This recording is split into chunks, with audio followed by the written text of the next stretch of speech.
favor, a senhora já ouviu por acaso alguma história de que algum policial, na hora da confusão, teve que disparar as balas pra cima pra conseguir manter a ordem? Já, muitas vezes. Já sim. Já vi. O que acontece com a bala que foi disparada? O que acontece depois com essa bala? Ela cai, né? E você, o que você acha que acontece com a bala depois de disparada pra cima? Eu acho que ela cai.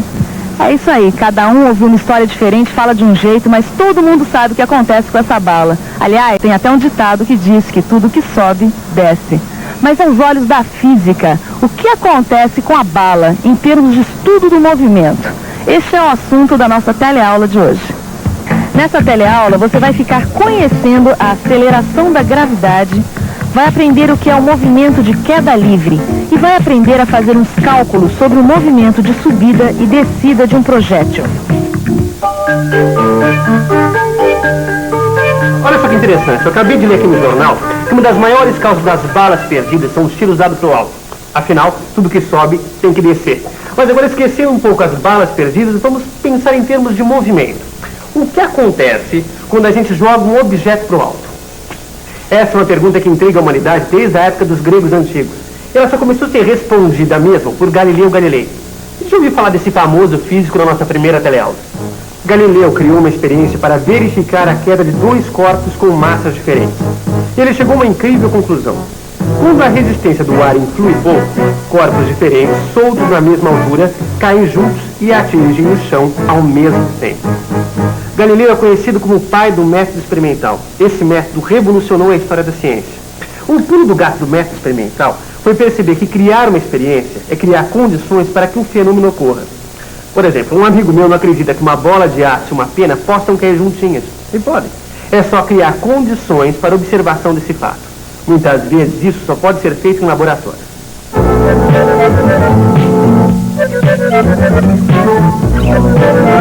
Vamos ao laboratório. Já sabemos que a atmosfera influi no movimento de queda dos objetos. Então, para controlar esse problema, precisamos eliminar a atmosfera. Isso é possível usando o tubo de vácuo. Nossa, o que é isso? É mais uma das maravilhas do método experimental, Rosinha. Olha só, é uma foto que mostra as posições sucessivas de duas esferas de massas diferentes caindo dentro de um tubo de vácuo. Olha, repare que as duas esferas ocupam sempre a mesma posição em cada instante. Ou seja, as duas esferas estão caindo juntinhas, Rosinha. Como disse Galileu. Exatamente. Agora, preste atenção em outra coisa importante. Para se chegar a essa foto, foi usada uma lâmpada especial chamada estroboscópica, que ficava piscando em intervalos de tempos iguais. Quer dizer, para ir de uma posição até outra, as esferas levaram sempre o mesmo tempo. E repare que a cada intervalo de tempo, a distância percorrida pelas esferas vai aumentando. Você consegue dizer o que está acontecendo? Mesmo intervalo de tempo e distâncias cada vez maiores. Vamos pensar um pouco? Vamos pensar um pouco. Peraí, eu já vi isso na última teleaula. Se os corpos estão percorrendo a cada intervalo de tempo distâncias cada vez maiores, então já sei, a velocidade deles está aumentando. Raciocínio perfeito. A velocidade está aumentando, logo existe uma aceleração. Mas isso é só o começo. Repare nessa foto que ao lado da esfera, Rosinha, tem uma régua. E o intervalo de tempo entre uma posição e outra é de 1 sobre 30 segundos, ou 1/30 de segundo. Bom, agora nós podemos fazer algumas medidas e fazer uma tabela. A tabela que você vai encontrar no seu livro de estudos. Observando a foto, é possível descobrir a posição em cada instante. E com a variação de posição e a variação de tempo, a gente pode descobrir a velocidade média em cada instante. Delta V sobre delta T. Observe que a velocidade média realmente está aumentando. E mais, a velocidade está sempre aumentando mais ou menos com o mesmo valor. Bom, e para calcular a aceleração é só fazer delta V sobre delta T para cada instante. Olha só que interessante. A aceleração também gira em torno do mesmo valor. Você está dizendo então que a aceleração é constante, é isso? Exatamente, Rosinha. Segura aqui para mim, por favor. Olha, se a gente medir a aceleração várias vezes E com bastante cuidado, a gente vai chegar ao valor aproximado de 9,8 metros por segundo ao quadrado. Isso quer dizer o seguinte, que aqui em nosso planeta, quando um objeto cai, a sua velocidade aumenta de 9,8 metros por segundo a cada segundo, independente do peso do objeto, imaginando, é claro, que a resistência do ar é desprezível. Bom, daqui por diante, a gente vai chamar essa aceleração que faz os objetos caírem dessa maneira de aceleração da gravidade, que será representada pela letra G minúscula. Bom, você vai conhecer melhor essa aceleração em futuras teleaulas. E como nossos cálculos serão aproximados, a gente pode usar o valor aproximado da aceleração da gravidade, que é de 10 metros por segundo ao quadrado. Movimento retilíneo com aceleração constante. Você já ouviu falar nisso, não ouviu? É claro que já ouviu, foi aqui mesmo na nossa última teleaula, aquela dos testes com os carros Copa e Duna. Movimento retilíneo uniformemente variado, o famoso MRUV. Pois então, a queda livre também é um movimento retilíneo uniformemente variado. Tudo que a gente aprendeu na nossa última teleaula. A função horária da posição, por exemplo, é a mesma, só que no lugar da aceleração A, entra a aceleração da gravidade G. Em vez de usar a letra X, a gente usa a letra Y, já que se trata de movimento de subida e descida. É lógico que a letra usada não tem tanta importância, mas é fundamental saber a grandeza física que ela representa. Nesse caso, Y representa a posição no espaço. Na função horária da velocidade, basta substituir a A pela aceleração da gravidade G. Vamos ver agora um problema na prática. E na construção civil, a queda livre de objetos é realmente um problema. Olha só um exemplo. Se esse tijolo cai daqui de cima, opa! Quanto tempo ele levou para chegar lá embaixo? É a que altura o tijolo estava do chão. Isso eu já sei que são 5 metros. Depois, a gente precisa definir um referencial e um sistema de coordenadas. Para isso ficar mais claro, vamos fazer um esboço. A gente pode medir a altura y a partir da posição inicial deste andar. Assim, a distância entre o tijolo e a posição inicial, o y, vai aumentando à medida que o tijolo cai. Quer dizer, o eixo y tem sentido positivo para baixo. Ou seja, a gente definiu a origem do sistema de coordenadas, a posição inicial do tijolo, que é 0, e a posição final, que é 5. A aceleração da gravidade G é 10 metros por segundo ao quadrado. Agora é só montar a função horária da posição. Substituindo os valores, chega-se a função y igual a 5t ao quadrado. Como a gente quer saber o tempo que o tijolo leva para cair, quer dizer, o tempo que ele leva para chegar à posição 5, é só substituir y por 5. Ou seja, t igual a 1 segundo. Entre 1 segundo para cair. Agora, para saber com que velocidade o tijolo chega ao solo, é só montar a função horária da velocidade. Substituindo os valores, fica v igual a 10t. Como o tijolo demora 1 segundo para cair, é só colocar 1 no lugar do t. O tijolo vai chegar ao chão com velocidade de 10 metros por segundo. 1 segundo para cair não dá nem tempo de reagir. E um tijolo a 10 metros por segundo na cabeça é uma cacetada e tanto. Bom, a queda livre eu entendi. O que eu queria ver agora, viu, Maricela, é aquela história de que tudo que sobe desce. O tal tiro pra cima. Bom, aproveitando tudo que a gente viu de queda livre, eu estava justamente fazendo um esboço pra gente tentar resolver esse tal de tiro pra cima. A ideia é prever o movimento da bala e também a sua posição e velocidade em cada instante.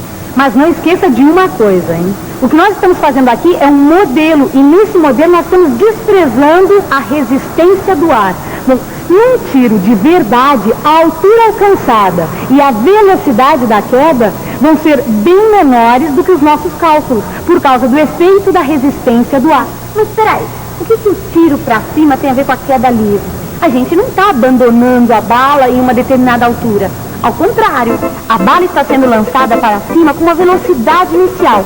Em comum, a queda livre e o caso do tiro para cima têm a mesma aceleração, que é a aceleração da gravidade. Epa, então um tiro para cima também é um movimento retilíneo uniformemente variado? Claro! Olha, não importa se o objeto está subindo ou descendo, a aceleração da gravidade, G, é constante. Logo, trata-se de um MRUV. Bom, Está na hora de definir o referencial e o sistema de coordenadas, certo?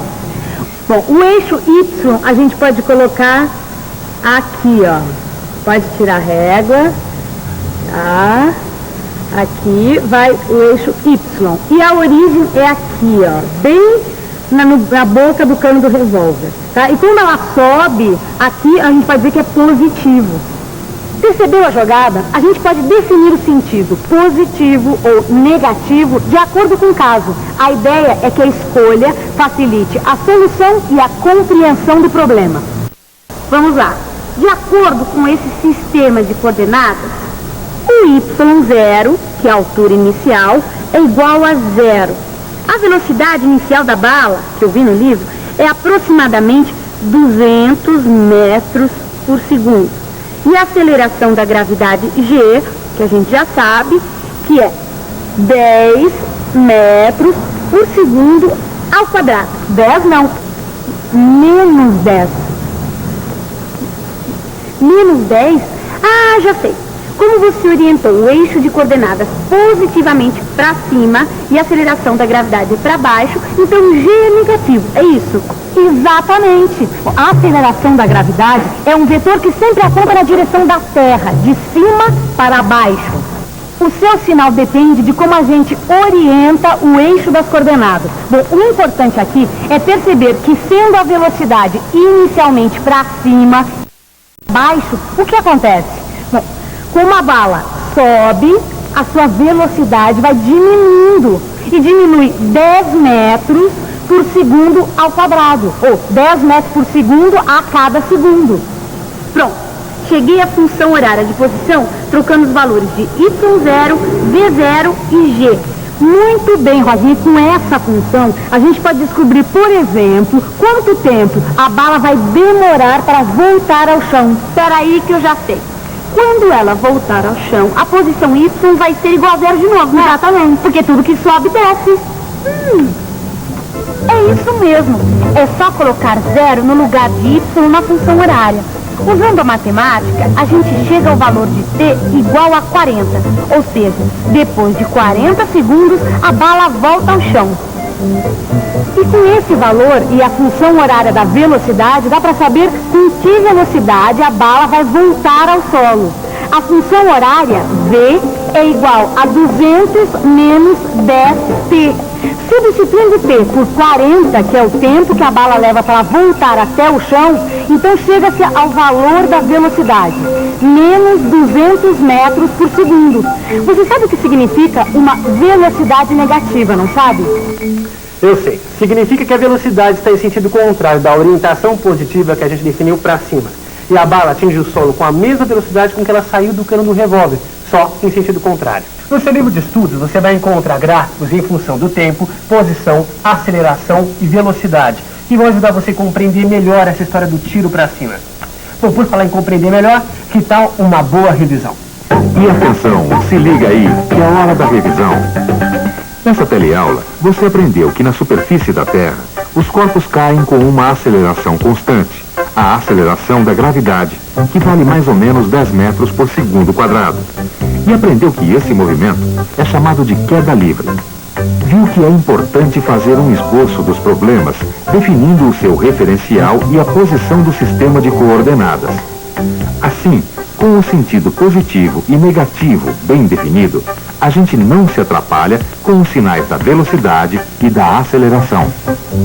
E viu também como calcular o tempo de subida e descida de um projétil, sua velocidade de retorno e ainda a altura máxima alcançada. Não deixe de ler, no fim da aula 5 do seu livro de estudos, um resumo sobre tudo isso que a gente falou aqui. Não deixe de estudar porque vem mais informação por aí. Até a próxima.